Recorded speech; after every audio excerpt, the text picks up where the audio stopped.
त्याच्या खिशामध्ये पैसा नाही, कांद्याला भाव नाही, मक्याला भाव नाही. आंदोलन चालू आहे. शेतकऱ्यांनी खऱ्या अर्थाने सामील व्हायला पाहिजे.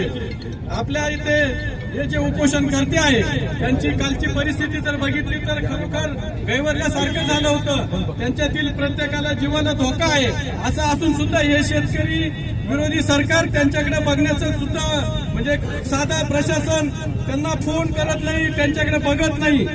काल एक शेतकऱ्याचा बाजारभाव असणारा गोटीराम गांगुले म्हणून इथं उपस्थित आहे. सर्व खासदार या ठिकाणी संसदेमध्ये पाठवले आणि कांदा काय करू शकतो हे लोकसभेत जनतेने दाखवून दिलेलं आहे.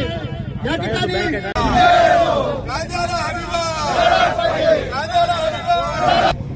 मकाची 100% खरेदी झाली, मकाची 100% खरेदी, मकाची 100% खरेदी, कांद्याला हमी भाव, कांद्याला अनुदान